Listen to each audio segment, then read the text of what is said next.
अस्सलाम वालेकुम my all media friends, कैसे हैं आप लोग। उम्मीद करती हूँ ठीक होंगे, खुश रहें, आबाद रहें, हंसते मुस्कुराते रहें। आज है 7वां मुहर्रम और हम जाते हैं कब्रिस्तान में हम सब बहन भाई मिलकर जाते हैं। 7वें मुहर्रम या 8वें मुहर्रम हम हर साल जाते हैं अपने वालिदैन की कब्रों पे, और बहुत सारे हमारे रिश्ते बहनें भाई इधर कब्रिस्तान में दफन है। हमें भी एक दिन इधर ही आना है, इसी मिट्टी के नीचे जाना है।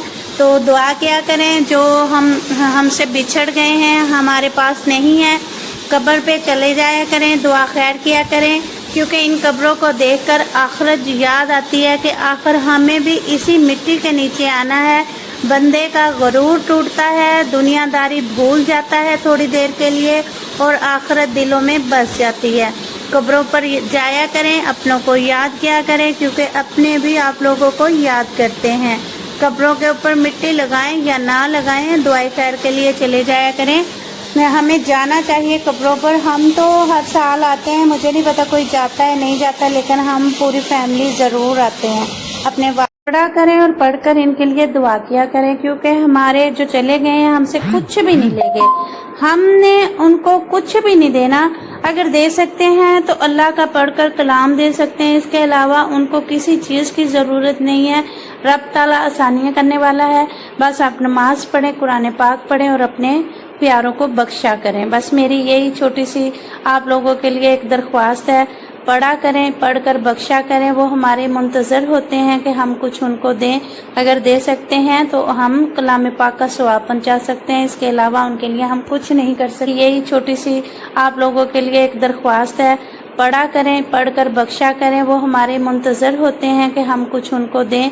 अगर दे सकते हैं तो हम कलाम पाक का सवाब पहुंचा सकते हैं, इसके अलावा उनके लिए हम कुछ नहीं कर सकते दुआ के सवाब। तो मुहर्रमुल हराम बहुत ही एहतराम का महीना है, और ये देखें कब्रिस्तान हर तरफ रौनक ही रौनक है। हर कोई अपने अपने रिश्तेदारों के, अपने माँ बाप के, बहन भाइयों के, अजीज़ों कारब की कब्रों पे आते हैं। ये देखें हर कब्र साफ़ सुथरी नज़र आ रही है। साल भर कोई भी शायद नहीं इतना आता, लेकिन इन दिनों में हर कोई टाइम निकाल कर कब्रों पे आता है, इनकी सफाई करता है। कब्रों पे आने से अपनों की याद ताज़ा होती है, दिलों में गम ताज़ा होता है, और हमें आखिरत भी याद आती है। अल्लाह ने ये निज़ाम बनाए हैं, हर कोई अपने अजीज़ों के लिए भागा दौड़ा चलाता है। कोई सीमेंट लगा रहा है, कोई मिट्टी लगा रहा है, हम भी मिट्टी लगा रहे हैं। जितनी जिसकी फुर्सत है वो अपने ही अजीज़ व कारब की कब्रों को सजा रहे हैं।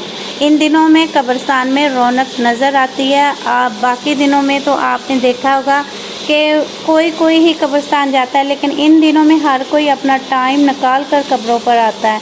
हम भी जाते हैं, आप भी जाते होंगे, दुआ किया करें अल्लाह पाक इनके लिए आसानियाँ करे, जन्नतुल फिरदौस में इन सब को कुल उम्मत मुसलमान को जन्नतुल फिरदौस में आला से आला मकाम अता करे, इनकी बख्शिश अता फरमाए और आसानियाँ करे, और हमारे लिए भी अल्लाह पाक सब वसीले कायम करे, मग़फ़िरत के भी और आसानियों के भी। खुश रहें जी। और ये देखें हर कोई अपनी अपनी जो रिश्तेदार हैं कब्रों पे जा रहे हैं, चीज़ें बांटी जा रही हैं, फूल कब्रों पे डाले जा रहे हैं। ये मेरा बेटा भी जो है ना इधर उधर खुबानियाँ बांट रहा है, जो जिसकी औकात होती है वैसी चीज़ बांटते हैं। बाकी मुर्दे जो हैं कब्रों के अंदर, मैंने ऐसे सुना है, पढ़ा भी है कि मुर्दे हमें सलाम करते हैं। कब्रिस्तान जाया करें, दुआ किया करें, घरों में भी पढ़ा करें, क्योंकि ये जो चले गए हैं हमसे कुछ नहीं ले गए, हमने इनके पीछे जाना है, इन्होंने हमारे पास नहीं आना, हमने इनके पास जाना है। तो पढ़ा करें, बख्शो। मुझे दें इजाज़त, अल्लाह हाफिज़। ये माइंड में ये मैंने फिर से लगा दिया, पढ़ लीजिए, मुझे भी सवाब पहुंचेगा और आप लोगों को भी दुआ में याद रखिएगा। खुदा हाफिज़। ये मैंने फिर